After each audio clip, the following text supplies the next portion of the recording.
ये बलात्कार होने के बाद इसके बाल मन पे इतना प्रभाव पड़ा कि ये एक सदमे में बीमार कर दिया गया इनको। रहने लगी बीमार। तक असेंबली पीरियड तक ही वो करता रहा उस कमरे में ही। उसके बाद उसकी वो आदत हो गई थी और वो कभी स्कूल के टेरेस पे बुला लेता था। स्कूल है या हवस का केंद्र है या आसाराम बापू का दूसरा सेंटर है, इसको आप समझिए। गलत किया और फिर मेरी कम उम्र होने के कारण ब्लीडिंग वगैरह भी हुई। अंधेरे कमरे में धकेल दिया गया, फिर उसके साथ हैवानियत हुई।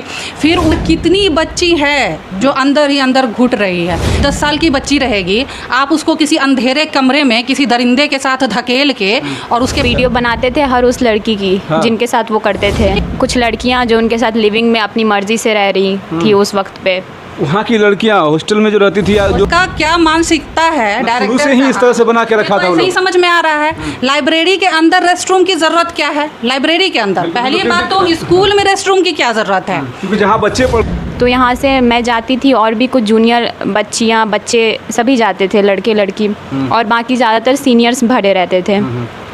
फिर हम लोग के जाने के बाद सीनियर्स की क्लास स्टार्ट होती थी और मैं अपने क्लास में वेट आपको सीनियर वाले बस में बिठाया जाता था? हाँ, सीनियर वाले बस से ही हम लोग जाते थे। तो वहाँ पे मैं इंतज़ार करती थी और भी बस का आने का, क्योंकि सारे बच्चे इकट्ठे होते थे तभी असेंबली होती थी। फर्स्ट ट्रिप, सेकेंड ट्रिप ऐसे करके होता था और हमारी फ़र्स्ट ट्रिप रहती थी। तो मैं वहाँ एक दिन वेट कर रही थी अपने क्लासरूम में। तो मेरे पास जो प्रिंसिपल है अनीता मैडम, सुबह के वक्त में वो आई और बोली कि तुम्हारे पापा ने कॉल किया है सर के पास, सर इन द सेंस सम्राट सर, उनके पास कॉल किया है, ड्यूज़ रिलेटेड कुछ बातें हैं, तो चलो मेरे साथ ऑफिस में। तो फिर मैं उनके साथ चली गई। तो हमारा आप शांति निकेतन देखे ही है कितना बड़ा कैंपस है। तो क्लास वहाँ से लाइब्रेरी डिपार्टमेंट, एक तरह से कह देंगे वर्किंग डिपार्टमेंट, जहाँ पे स्टाफ वगैरह वर्क करता है, वहीं पे लाइब्रेरी भी है, जिसको अभी फ़िलहाल उन लोगों ने किचन बना दिया है। वहाँ पे लाइब्रेरी था और उसके अंदर में ही एक डोर है जो जाता है दूसरे रूम में, जो कि एक रेस्ट रूम है। ये चीज़ हमको नहीं पता था उस वक्त पे। आम बच्चा किसी को ये पता नहीं है। सोचिए ना कि एक लाइब्रेरी है, ठीक है, उसके अंदर रेस्ट रूम है। आपका क्या मानसिकता है डायरेक्टर से ही इस तरह से बना के रखा था। नहीं समझ में आ रहा है। लाइब्रेरी के अंदर रेस्टरूम की जरूरत क्या है? लाइब्रेरी के अंदर पहली बात तो स्कूल में रेस्टरूम की क्या जरूरत है? क्योंकि जहाँ बच्चे पढ़ते हैं और लाइब्रेरी जब बना है एकांत माहौल में, तो फिर वहाँ रेस्टरूम था, मतलब इसी चीज़ के लिए था वहाँ पर। अब इस चीज़ के लिए ही होगा मेरे हिसाब से।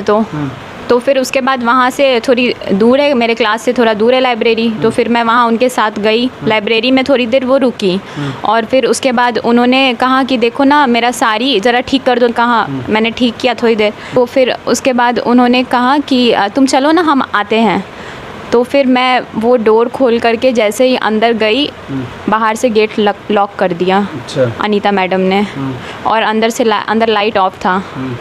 इस वजह से मैं, ऐसे भी मुझे लाइट ऑफ से डर लगता है, अंधेरे से डर लगता है, तो मैं चिल्लाने लगी। और म्यूजिक इसमें एक मिनट देखिए कि कितना बड़ा रोल है अनीता मिश्रा का। एक औरत होके भी अपनी बच्ची, आपकी बच्ची रहती तो आप ऐसा करते? आपकी 10 साल की बच्ची रहेगी, आप उसको किसी अंधेरे कमरे में किसी दरिंदे के साथ धकेल के और उसके बाद आप चली जाती? वो घिनौना औरत थी जो अब इसी बच्ची को, मासूम बच्ची को उसके हवाले करके आ गई। ये कितनी, मतलब अपने आप में महिला होने के साथ कितना शर्म का बात है। ये एक महिला कैसे कर सकती है ये चीज़? एक माँ कैसे कर सकती है? कहीं ना कहीं वो भी किसी की माँ है। एक माँ कैसे कर सकती है इन चीज़ों को कि किसी की बच्ची को अंधेरे में धकेल के, और तुम जान रही हो सारा चीज़, और उसके बाद उसके साथ तुम इसको धकेल के बाहर से तुम वहाँ पे निगरानी कर रही हो, सारा चीज़, सारा खेल तुम की हुई हो, और तुम इन चीज़ों से भागने की कोशिश कर रही हो। और पुलिस देखिए यहाँ की छानबीन करके अनीता मिश्रा को छोड़ देती है। फिर जब हम लोग आवाज़ उठाएं फिर उसकी गिरफ्तारी हुई, लेकिन क्यों इतना मैनेज? ये वही अनीता मिश्रा है जो क्रिकेट की यहाँ पर जिला की अध्यक्षा भी है, और उसी के बारे में इस तरह का बताया जा रहा है। और उसकी बेटी भी तो होगी जरूर। ये तो मुझे जानकारी नहीं है। सोचिए, और ये तो कम से कम उसके बेटी की ही उम्र की होगी, और उसको, उस बच्ची को आप ये सोचिए, अंदाज़ा लगाइए, और उस समय का माहौल को आप समझने का प्रयास करिए, क्या बीता होगा इस बच्ची पर जब इसे एक अंधेरे रूम में उस बहसी दरिंदा जो सम्राट, जिनका डायरेक्टर हुआ करता था, डायरेक्टर लड़का था, उसके हवाले करके फिर वो चले जाती है बंद करके। वो बंद करके चली गई बाहर। वो चली नहीं गई, निगरानी की वो वह। और वो जो रेस्ट रूम था उसका 2 डोर था, एक मेन डोर है जो सामने से, और एक अंदर जो लाइब्रेरी के थ्रू जाता है। तो मेन डोर ऑलरेडी लॉक था ही और इधर वाला वो लॉक कर ही दी। मेन डोर पे ताला लगा हुआ था और इधर पे वो लॉक कर दी। अंदर में ऑलरेडी टीवी पे गाना बज रहा था फुल वॉल्यूम में। और अंदर में ऑलरेडी डायरेक्टर के बेटे सम्राट विश्वास अवेलेबल थे, ये चीज़ मुझे नहीं पता थी।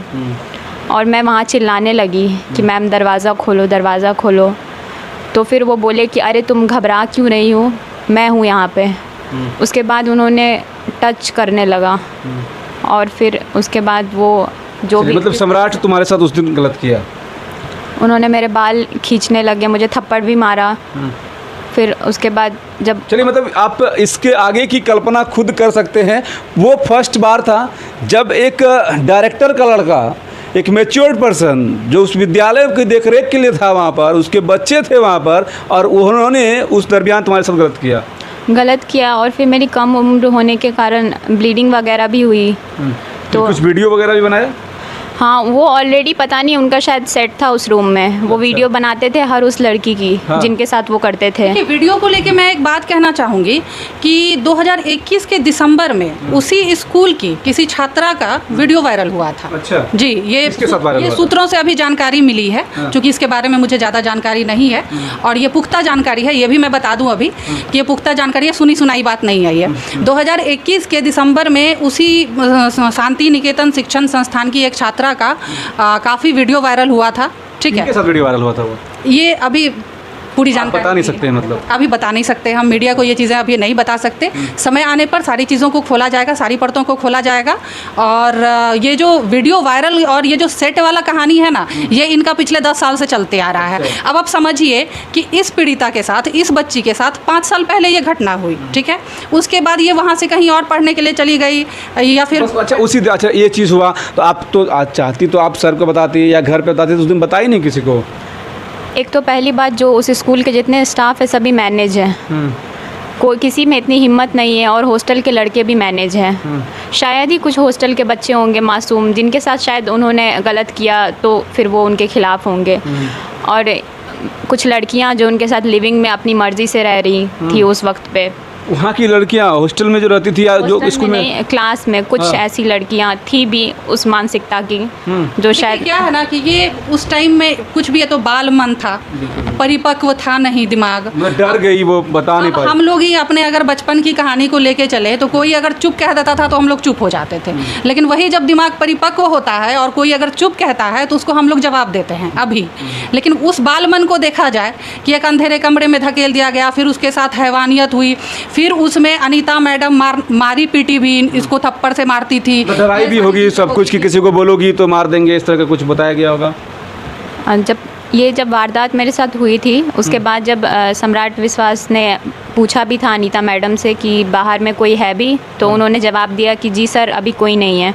तो फिर वो निकल के चला गया लाइट्स ऑन करके। मतलब ये सारे प्रकरण में अनीता मिश्रा मैडम वो बाहर रहती थी और पूरी चीज़ बताती थी। और ये वो वक्त है, ध्यान से समझिएगा, जो चीज़ें आपको समझ में ना पाई हो, वो असेंबली पीरियड है, इसलिए आप अपने बच्चे पर भी ध्यान रखिएगा। जिस विद्यालय में अगर आप पढ़ा रहे हैं और वो सीनियर बच्चा उस वक्त क्लास नहीं, मतलब क्लास नहीं, असेंबली नहीं करता था, क्लास करता था, ये ना सीनियर वाला पहले आता था, जूनियर बाद में आते थे। सीनियर्स की क्लास चल रही होती थी, उनकी असेंबली नहीं होती थी। अच्छा, हाँ।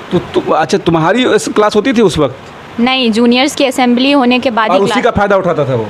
हाँ, उसी तुम्हारे क्लासरूम में जब तुम एंटर कर जाती थी तो उसके बाद वो कहीं कुछ नहीं होता था, क्लासरूम एंटर होने से पहले ही इस तरह का वारदात अंजाम दिया जाता था। क्लासरूम के बीच से भी मुझे बुलाया गया है, उसके बाद ऐसा भी वारदात। फर्स्ट डे वाला जो है वो असेंबली पीरियड का था। हाँ। लेकिन उसके बाद जो अगेन हुआ तो वो क्लास पीरियड में भी तुमको बाहर निकला गया। कुछ दिन तक असेंबली पीरियड तक ही वो करता रहा उस कमरे में ही, उसके बाद उसकी वो आदत हो गई थी और वो कभी स्कूल के टेरेस पे बुला लेता था और अनीता मैडम ही ले जाती थी।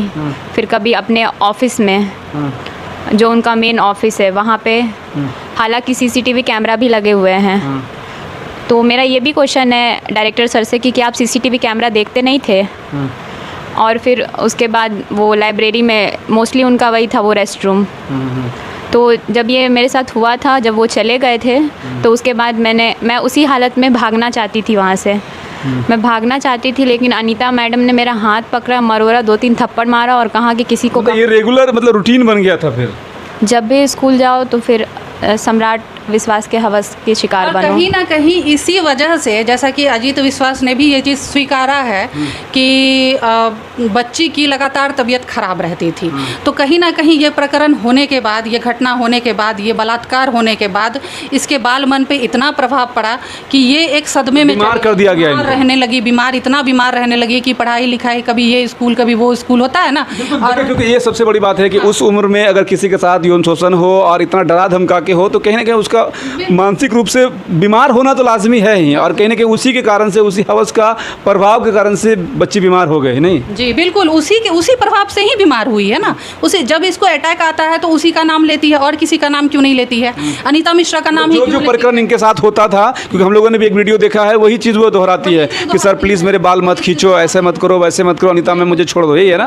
बिल्कुल, ये चीज़ें होती थी इसके साथ। इसका बाल खींचा जाता था, इसका हाथ मरोड़ा जाता था, इसको पीटा जाता था। वो तुम ही दोनों का नाम क्यों ले रही है बच्ची, ये बताओ। अच्छा एक चीज़ और बताओ, तो ये सिलसिला कब तक चलता है? ये 2017 की बात है ना, तो 2017 से ये सिलसिला कब तक चलता रहा? 2017 से 2019 तक। 2 साल तक चलता रहा, फिर तुम उस स्कूल को छोड़ दी? मैंने उससे पहले उस स्कूल में जो कुछ लड़कियां मेरी क्लासमेट थी, उनके साथ मैंने ये चीज़ शेयर किया। अच्छा, बताई थी उस वक्त? हाँ, मैंने शेयर किया था कुछ स्टूडेंट लड़की से, लेकिन मुझे नहीं पता था कि वो सम्राट विश्वास की खबरी थी या फिर कह सकते हैं चमची थी। तो ये बात उस तक पहुंच गया? उस तक पहुंच गया, जिस वजह से मुझे बहुत मारा गया और मेरे पढ़ाई के परसेंटेज पे भी फ़र्क पड़ा, और मुझे बहुत तरह से ब्लैकमेल किया गया, और बहुत दिनों तक मेरे साथ बहुत हर एक स्कूल के टीचर ने अच्छा व्यवहार नहीं किया। तो ये एक सीबीएसई स्कूल की कहानी है। कई ऐसे वीडियो कई बार ऐसे वायरल भी हुए हैं कि कई स्कूलों में मार्क्स बढ़ाने के बहाने, पनिशमेंट के बहाने कई ऐसे टीचर्स या उनके डायरेक्टर्स या प्रिंसिपल ऐसा घिनौना वारदात का अंजाम देते हैं, और ये पूरी कहानी हम आपको सहरसा के इस घर से बता रहे हैं। रूह कपा देने वाली ये कहानी है, लेकिन अगर जाँच होती है तो कहीं ना कहीं ऐसे दरिंदगी वाले ये स्कूल को सील अविलंब करना चाहिए, वरना कितनी सारी मासूम जिंदगियाँ बर्बाद हो जाएगी। बच्चे जाते हैं वहाँ पर पढ़ने के लिए, अपने भविष्य के लिए, और वहाँ पर पढ़ाई के अलावा क्या कुछ होता है वो तो आपको समझ में आ ही रहा है। तो तुम छोड़ी कब स्कूल को, कब छोड़ी? 2019 में मैं जैसे तैसे करके छोड़ दी, और फिर सहरसा के ही दूसरे स्कूल में आ गई। हाँ, मैं गर्ल्स स्कूल में गई दूसरा। हालांकि मेरे ये दूसरे स्कूल एकलव्य सेंट्रल स्कूल का भी 2 ब्रांच है। फिर अच्छा, फिर तो वो पीछा तुम्हारा छोड़ दिया होगा कि नहीं? तुम्हारे पीछे पड़ा रहा, फ़ोन किया या कुछ? वो खुद कभी कॉल नहीं करता था, वो किसी न किसी लड़की के ज़रिए से कॉल करवाता था। जब उसकी शादी भी हुई थी तो उसने अपनी चमची के थ्रू ही मेरे शादी पास। कब हुआ इनका?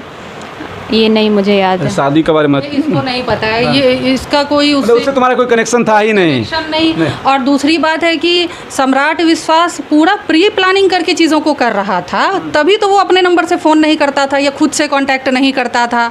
वो जानता था कि हम ऑलरेडी गलत कर चुके हैं, तो खुद से तो कांटेक्ट करता नहीं, क्योंकि कहीं ना कहीं अब जो है इसका दिमाग परिपक्व हो रहा था, और धीरे धीरे चीज़ें, उसको भी लगता होगा ये चीज़ कि अब चीज़ें, कोई भी चीज़ है, गलत चीज़ें हैं तो अब छुपाई नहीं। जैसा कि एक चीज़ और आप खास बात बता रही हैं कि कई लड़के थे उनके साथ भी यौन शोषण होता था, तो वो लड़के के साथ यौन शोषण कौन करता था? सम्राट ही करता था या कोई और करता था? जी नहीं, इसमें तो बहुत सारे नाम आ रहे हैं, सम्राट के साथ साथ और भी नाम है, स्टाफ, टीचर, सब का वही और भी लोगों के, बहुत सारे लोगों के नाम आ रहे हैं। और जैसे ही समय आएगा सारी चीज़ें सामने। कितना बड़ा चीज़ है इसमें, तो जल्द से जल्द यहाँ के जो अधिकारी हैं उनको जांच बिठाना चाहिए। मतलब स्कूल है या हवस का केंद्र है या आसाराम बापू का दूसरा सेंटर है, इसको आप समझिए। मैं कहना चाहती हूँ कि यही चीज़ मैं कहना चाहती हूँ कि जैसे बहुत सारे लोग सवाल उठा रहे हैं कि 5 साल बाद क्यों हुआ मामला FIR, ठीक है, आसाराम बापू का भी तो कहानी बहुत पहले से चल रहा था, तो वो हुआ ना FIR, कार्रवाई हुई ना उस पर, और संस्थान उसका जो चल रहा था, मतलब आश्रम बंद हुआ ना वो,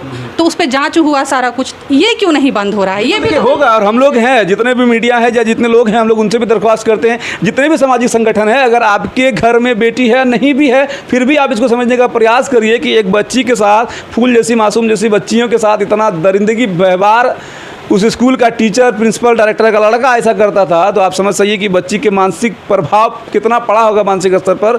और आज ये बच्ची इस हालत में है, इनका इलाज चल रहा है, लेकिन जांच होना चाहिए। जांच में जो दोषी उस पर, जैसी और कितनी बच्ची है जो अंदर ही अंदर घुट रही है। मैं सहरसा वासी से, पूरे बिहार से, पूरे भारतवासी से ये निवेदन करती हूँ कि सब लोग अपनी बच्ची पे लेके इस चीज़ों को देखें, और मैं सरकार से मांग करती हूँ कि SIT का गठन करें और उच्च स्तरीय जांच करें। बिल्कुल, हम लोग भी इस चीज़ की मांग करते हैं कि जांच हो इस मामले में, जितने भी दोषी हैं उनको आप जेल के सलाखों के पीछे, ताकि ऐसा कदम दूसरा कोई भी स्कूल वाला उठाने से पहले 100 बार सोचे।